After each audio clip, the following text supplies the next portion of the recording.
اللهم صل على سيدنا ومولانا محمد معدن الجود والكرم وآله وصحبه وعترته وبارك وسلم۔ تمام تعریفیں حمد اور ثنا اللہ تبارک و تعالیٰ کے لیے۔ درود و سلام نبی اکرم نور مجسم شفیع معظم احمد مجتبیٰ جناب حضرت سیدنا محمد مصطفیٰ صلی اللہ تعالی علیہ وسلم کی ذات والا صفات کے لیے حمد و صلات کے بعد، دوستو، بزرگوں اور بھائیوں، قرآن مجید فرقان حمید میں اللہ تبارک و تعالی نے فرمایا ہے اپنے بندوں کو اپنی عبادت کی طرف توجہ دلائیے، اپنے بندوں کے دلوں میں عبادت کا شوق، ذوق اور نظریہ پیدا فرمایا ہے۔ فرمایا یا ایھا الناس اعبدوا ربکم الذی خلقکم، اے ایمان والو، اے لوگو، اپنے اس رب کی عبادت کرو جس نے تمہیں پیدا کیا ہے۔ میرے رسول کریم سید عالم صلی اللہ علیہ وسلم اتنا پسند کرتے مسجد کو، اتنا پسند کرتے نماز کو کہ رسول کریم صلی اللہ علیہ وسلم تہجد کی نماز بھی پڑھتے، پھر حضور فجر کی نماز بھی پڑھتے، نبی پاک وتر کو الگ کر کے پڑھتے، عشاء کے ساتھ نہیں پڑھتے۔ یہ تو ہم اس لیے اجازت دی ہمارے بزرگوں نے کہ بعد میں اٹھے گا کون علیحدہ وتر پڑھنے کے لیے، عشاء کے ساتھ پڑھ لے۔ وتر پڑھتے، تہجد پڑھتے، فجر پڑھتے، اشراق پڑھتے، چاشت پڑھتے، پھر مغرب کی نماز کے بعد 6 رکعت اوابین پڑھتے، پھر رات کو صلاۃ اللیل پڑھتے۔ سیدہ عائشہ صدیقہ کہتی ہیں زمانہ سو جاتا اور میرے رسول مصلی بچھا کے کھڑے ہو جاتے۔ او یار، کھیتی باڑی کر کے نہیں، محنت مزدوری کر کے نہیں، جناب عائشہ کہتی ہیں میں یہ بھی دیکھتی کہ حضور ایک آیت شروع کرتے تو ساری رات اسی کو پڑھتے، اور میری نظر جاتی تو قدم مبارک پہ ورم آ جاتا۔ یار، نماز پڑھ پڑھ کے، اتنی مشقت کر کے، اتنی جد و جہد کر کے ورم آ گیا، یا رسول اللہ اتنی محنت کیوں کرتے ہو؟ فرمایا افلا اکون عبدا شکورا، کیا میں اپنے رب کا شکر گزار بندہ نہ بنوں؟ صحابہ کا ذوق عبادتوں کا، ریاضتوں کا، تلاوتوں کا، طبیعت ہے ان کی، وہ ایک دوسرے کو، حضرت مولا علی شیر خدا کرم اللہ تعالی وجہ الکریم کے زمانے میں روم کے بادشاہ نے کہا یار یہ مسلمانوں کا پتہ تو کرو، یہ آخر کیوں اتنے زیادہ مجاہد ہیں؟ اس زمانے میں جاسوس بھیجنے کا مزاج تھا، اب تو جاسوس پکڑا جاتا ہے۔ سجدے کا ذوق، شاہ عبدالعزیز دباغ رحمت اللہ تعالی علیہ اپنے مریدوں سے فرمایا کرتے تھے کہ اگر تم پکے نمازی بن جاؤ نا، تہجد گزار ہو جاؤ، تو میرے پاس آنا جانا چھوڑ دینا۔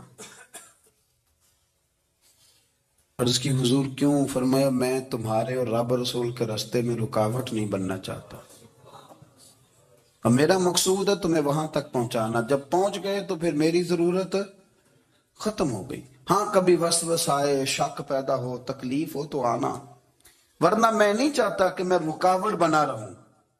تم اللہ اللہ کرو، اس مالک کو راضی کرو۔ میرے رسول پاک علیہ وسلم نے فرمایا بندہ اللہ کے سب سے قریب اس وقت ہوتا ہے جب وہ سجدے کی حالت میں ہوتا ہے۔ کس کے قریب ہوتا ہے؟ اللہ کے سب سے قریب ہوتا ہے، وہ بڑا نیڑے ہے رب کے، بڑا قریب ہے، اس لیے کہ وہ حالت سجدہ میں، وہ جب سجدے کرتا ہے نا اس کی بارگاہ میں جب جھک جاتا ہے۔ آپ ذرا سجدے کی کیفیت دیکھیں نا، زبان بھی یہاں ہے، آنکھ بھی یہاں ہے، کان بھی، عقل بھی ساری، اس نے سارا کچھ رکھ دیا سجدے میں۔ آپ وہ کبھی پیچھے جائیں تو دیہاتوں میں کہا جاتا تھا ناک سے نکیریں نکالو، بہت بڑی سزا ہوتی تھی نا، ناک سے نکیریں نکالو، بڑی سزا ہوتی تھی۔ تو اس نے کہا مالک مجھے کسی نے کہا نہیں، پر دیکھنا میں نے رکھ دی ساری عقل سجدے میں، اور رکھ کے کہا کیا؟ سبحان ربی اللہ، میں پست ہوں تو اعلیٰ ہے، اللہ تو میرا رب ہے اور تو سب سے اعلیٰ۔ اتنا، اور فرمایا جب یہ اس کیفیت میں ہوتا ہے تو پھر یہ اپنے رب کے قریب ہوتا ہے۔ کثرت عبادت، نوافل۔ ہمارے ہاں عمرے کی قرآن اندازی محفلوں پہ ہونے لگ گئی ہے، حالانکہ حدیث سے ثابت نہیں۔ میں دوستوں سے کہتا ہوں جائز ہے، کرنی چاہیے، عمرے کی قرآن اندازی جائز ہے، پر کسی حدیث میں نہیں آئی کہ قرآن اندازی کرو عمرہ کرو۔ حدیث میں قرآن اندازی یہ آئی ہے کہ نبی پاک علیہ السلام نے فرمایا تمہیں پتہ چل جائے نا پہلی صف کا ثواب کتنا ہے، تم قرآن اندازی کرو۔ عمرے کی قرآن اندازی کا تو پوسٹر چھپتا ہے، تو یہ والی قرآن اندازی کب ہونی ہے؟ ہونی چاہیے کہ نہیں؟ حضور نے فرمایا تمہیں پتہ چلے کہ اس کا ثواب کتنا تو تم قرآن اندازی کرو، تم قرآن ڈالو۔ جب آپ نماز پڑھ رہے ہوتے ہیں، جب آپ کا مصلی آباد ہوتا ہے، صلاح الدین ایوبی ایک بزرگ سے ملاقات ہو گئی، بیت المقدس پر قبضہ تھا عیسائیوں کا، تو صلاح الدین بڑے پریشان تھے۔ بابا جی کہنے لگے پتر کیا ہوا؟ کہنے لگے حضور پتہ چلا ہے دشمن کے 2 بحری بیڑے اسلحہ لے کے آ رہے ہیں، مسلمان پہلے ہی کمزور ہیں، اور اب اگر 2 بحری بیڑے اور آ گئے تو حضور مسئلہ بن جائے گا۔ تو میں پریشان ہوں کہ کس طرح یہ کم مسئلے والی ہماری فوج ہے کیسے مقابلہ کرے گی۔ تو بابا جی کہنے لگے پتر اس طرح کرنا، آج رات تو بھی دعا کرنا اور میں بھی کروں گا، تو بھی دعا کرنا، آپ ناراض نہ ہونا، ہم تو پیروں والے ہیں، ہم تو پیروں کے نوکر غلام ہیں، ہمارا تو گزارا ہی نہیں، ہمیں تو ملتا ہے سارا کچھ وہاں سے۔ پر میرا سوال یہ ہے کہ تعویذ لینے جاتے ہو نفل کیوں نہیں پڑھتے؟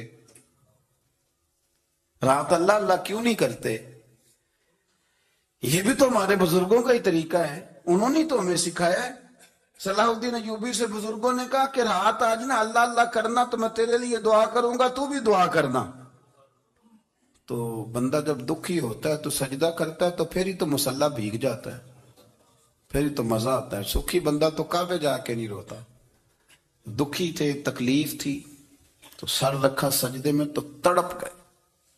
اور وہ بابا جی کہتے ہیں میں مسجد آیا تو صلاح الدین چیخیں مار کے رو رہا تھا اور کہہ رہا تھا مالک میں کوئی اپنی شان کے لیے تو نہیں نہ لڑ رہا، اللہ کو میں کوئی قبضوں کے لیے تو نہیں لڑ رہا، مالک تیرے لیے لڑ رہا ہوں، مجھے بے آبرو نہ کرنا، میری مدد فرمانا۔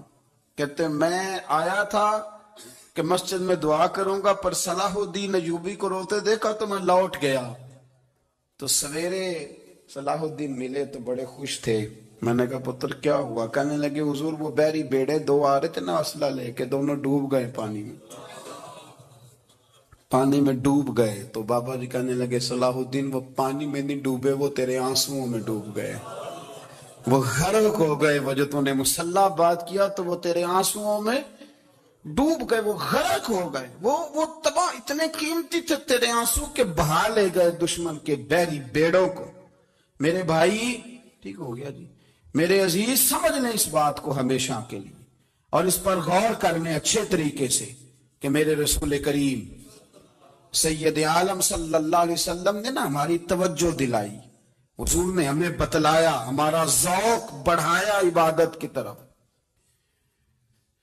ایک صحابی تھے حضرت ابو فاطمہ رضی اللہ تعالیٰ عنہ، یہ ترمذی شریف کی حدیث ہے۔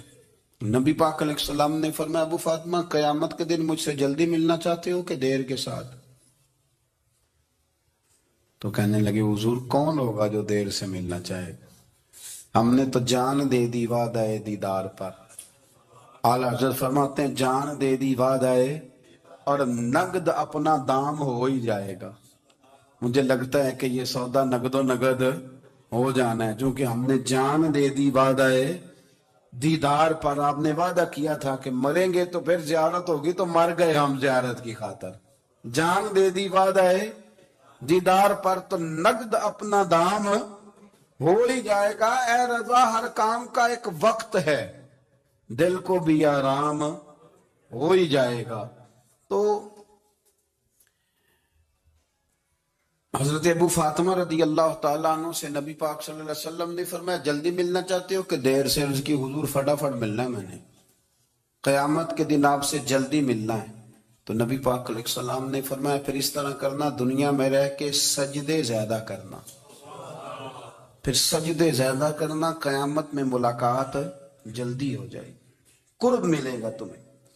اپنے بچوں کے اندر دیکھیں نا، ہم شوق پیدا کرتے ہیں، ہمیں صحیح لفظ نہیں بولنے آتے پر ہم بچوں میں شوق پیدا کرتے ہیں کہ پتر ڈاکٹر بن جائے گا تو بڑا نفع کرے گا، تو لوگوں کی خدمت کرے گا، ملک و ملت کی خدمت کرے گا، تیرے ابا کا نام روشن ہوگا، تیرے دادا کی تعریفیں ہوں گی۔ ہم یہ ذوق پیدا کرتے ہیں، ہم اپنے نوجوانوں کے اندر یہ فکر پیدا کرتے ہیں، انہیں ہم سمجھاتے ہیں کہ میاں جب تم پڑھو گے، محنت کرو گے تو فلاں آدمی کی طرح تمہارا نام ہوگا۔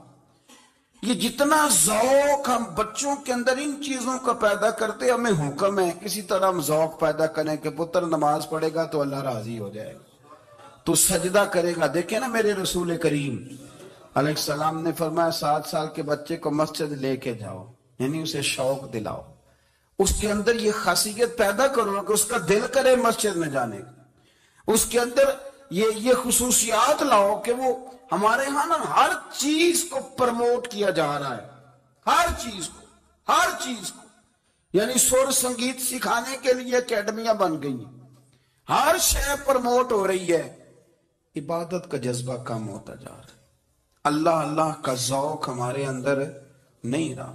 اور اتنا مشکل ہم نے اپنے لیے بنا لیا ہے کہ وہ بندہ جو بڑی زبردست مذہبی گفتگو کر رہا تھا اور تگڑی بات کر رہا تھا، کیا بات ہے، لیکن نماز کے بارے میں کمزوری دکھا جاتا ہے، نوافل کے بارے میں وہ چپکے سے نکل جاتا ہے۔ امام احمد بن حنبل رحمۃ اللہ تعالی علیہ،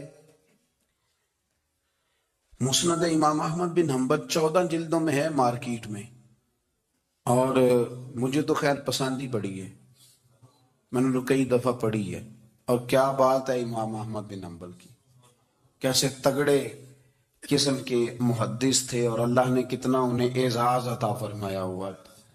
یہ کوڑے بھی کھاتے تھے دین کی خاطر، سارا کرتا لہو سے بھر بھی جایا کرتا تھا، بڑا اعزاز والا شخص تھے، بڑے اعزاز والے، حدیثیں جمع کرنا، حدیثیں لکھنا، حدیث پڑھانا، سارا دن رہتے تھے، کہہ سکتے تھے کہ میں کر تو رہا ہوں کام، اور حدیث بھی موجود ہے کہ عالم عابد سے افضل ہوتا ہے، پر اس کے باوجود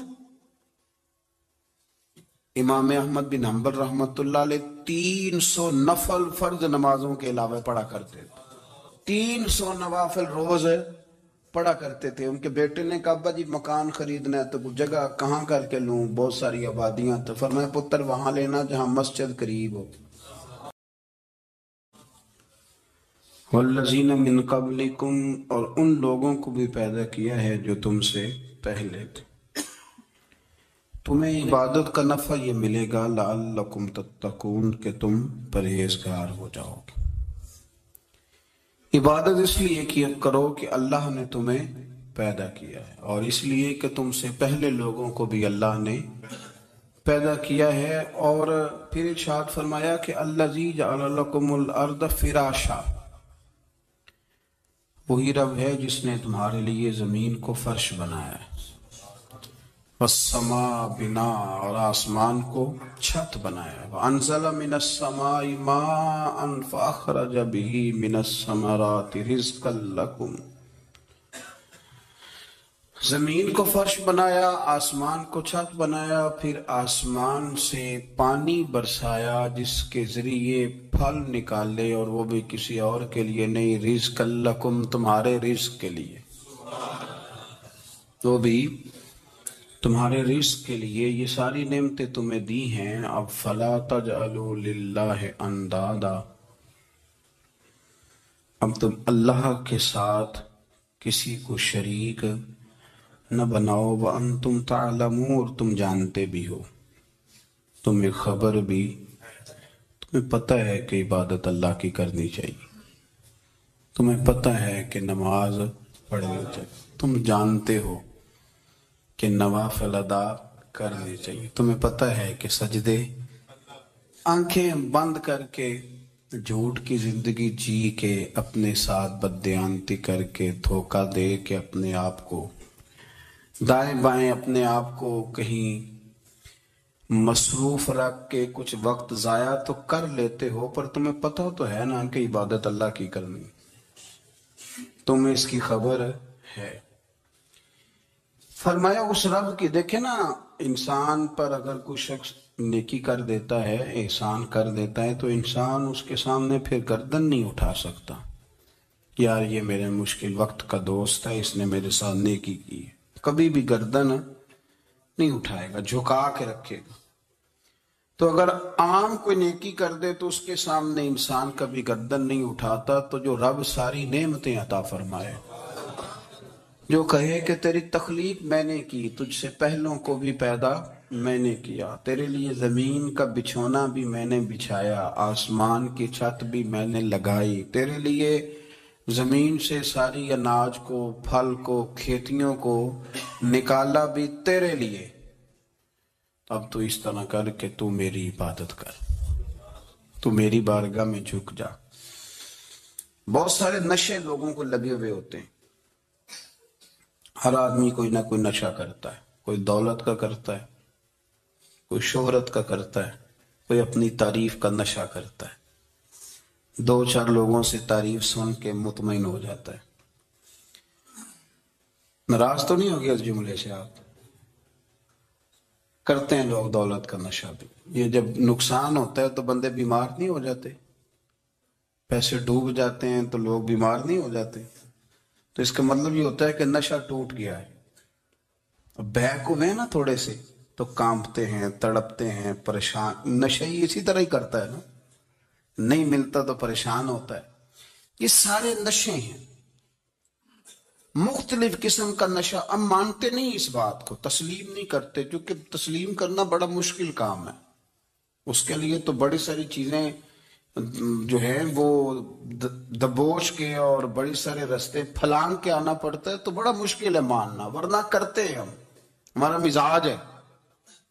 یہ گھومنے پھرنے کا، دنیا دیکھنے کا بھی ایک نشہ ہے، یہ بہت ساری باتیں کرنے کا بھی ایک نشہ ہے، گپ شپ کا بھی ایک نشہ ہے۔ دو چار لوگوں کی جب تک پگڑیاں نہ کھول لیں، بعض لوگوں کو نیند نہیں آتی، یہ غیبت کا، چغلی کا، بددیانتی کا، یہ بھی ایک نشہ ہے۔ اس پر ملا رومی رحمت اللہ نے بڑا کلام لکھا ہے، وہ کہتے ہیں مانگ کے کھانے کا بھی نشہ ہے، مانگ کے کھانے کا بھی نشہ ہے۔ وہ کہتے ہیں کہ ایک بھیک مانگنے والی خاتون تھی، تو بادشاہ کے پاس بھیک مانگنے آئی، تو بادشاہ کو پسند آ کہ اس نے شادی کر لی۔ اب اس کو عادت تھی بھیک مانگ کے کھانے کی، تو وہ کنیزوں سے کہا کرتی تھی کہ فٹافٹ نہ روٹی لے کے آیا کرو، میں 2-3 دفعہ مانگوں تو پھر لایا کرو، چونکہ ایک نشہ ہے نا، تو میں مانگوں 2-4 دفعہ تو پھر۔ تو انسان بہت سارے نشے کرتا ہے، یہ مانتا نہیں، یہ موبائل، یہ فیس بک، یہ سارے نشے ہی ہیں، اپنی فوٹو لگا لینا، سارا دن اسی کو دیکھتے رہنا۔ اور بڑے بڑے سیانے بندے جو وزادار ہیں، بڑے وزادار لوگ ہیں، لیکن وہ بھی سنجیدگی کے قائل نہیں، اس طرح کے نشوں کا شکار ہیں۔ یہ سارے نشے ہیں جو ہم نے پال لیے۔ ہمارے صوفیاء، ہمارے بزرگ فرماتے ہیں کہ تم اس طرح کرو، اگر سارے نشوں سے بچنا چاہتے ہو تو سجدے کا نشہ شروع کرو، سجدے کا نشہ شروع کرو۔ یہ نا اقبال کہتے ہیں عطار ہو، رومی ہو، رازی، آپ بات کو سمجھیں، عطار ہو، رومی ہو، رازی ہو، غزالی ہو، کچھ ہاتھ نہیں آتا بے آہ سحر گاہی۔ کہتے بہت بڑا صوفی ہو جیسے فرید الدین عطار تھے، بہت بڑا تصوف کا امام ہو جیسے امام غزالی تھے، بہت بڑا تفسیر کا استاد ہو جیسے امام رازی ہو، عطار ہو، رومی ہو، رازی ہو، غزالی ہو، پر کچھ ہاتھ نہیں آتا بے آہ سحر گاہی۔ اگر سویرے اٹھ کے روتا نہیں نا اللہ کی بارگاہ میں، اگر تہجد نہیں نہ پڑھتا، تو کچھ ہاتھ نہیں آتا بے آہ سحر گاہی۔ پھر اس کو کوئی چیز نصیب، میری بات کی سمجھ آ رہی ہے آپ حضرات؟ جب تک آپ سویرے نہیں اٹھتے، آپ اللہ اللہ نہیں کرتے، آپ کو نوافل کا چسکا نہیں، عبادت کا مزہ نہیں، فرمایا میری عبادت کرو، یہ شوق پیدا کرو، میں نے تمہیں پیدا کیا ہے۔ ہم لوگوں کے نشے مختلف نشے، بڑا عجیب رنگ ہے۔ محفل کی صدارت کرنے والے بڑے پیر صاحب، بڑے القابات، خو بیچ میں سے بندہ تلاش کرنے سے بھی نہیں مل رہا، اتنے بڑے لقب ہیں اس کے، لیکن وہ ساج سنور کے 2.5 گھنٹے بیٹھا رہا محفل میں، اور نماز کا وقت آیا تو اس نے مختصر سی پڑھی، وہ نکل گیا، میں ہلکے سے سجدے کیے۔ او اتنا بڑا عشق رسول، نعت کا، او ہو کیا بات ہے، اور عشق رسول کا بہت بڑا پیغامبر، بہت بڑا مبلغ، اور بیچارہ سمجھ ہی نہیں سکا کہ اللہ کے رسول نے فرمایا تو نماز پڑھ میری آنکھیں ٹھنڈی ہو جائیں گی۔ تو یہ نشے کے عادی تو ہیں پر حقیقت کے قائل نہیں ہیں۔ یہ بس ٹھیک ہے، خوابوں کی دنیا میں لوگ زندہ ہیں، پر جن کو یہ جو نشہ تھا نا عبادت کا، یہ میرے رسول پاک کی چاہت ہے، یہ میرے نبی کریم علیہ السلام کی۔ آپ دیکھیں نا حضور مہینوں جا کے غار حرا میں بیٹھتے، کیا وہاں تبلیغ کرتے تھے؟ کوئی کتاب لکھتے تھے؟ رسول کریم علیہ السلام مہینہ رہتے غار حرا میں، کوئی نہ مجھے دیکھے، کوئی نہ مجھے ملے، حضور یہاں کیا ہے؟ فرمایا میں اپنے رب کی عبادت کروں گا۔ نبی کریم علیہ السلام نے سجدوں کے ساتھ پتھروں اور پہاڑوں کو آباد کر دیا، سجدوں کے ساتھ۔ آپ کا سجدہ آپ کو بہت ساری چیزوں سے چھڑا لیتا ہے، یہ بہت ساری جگہوں سے جھکنے سے بچا لیتا ہے۔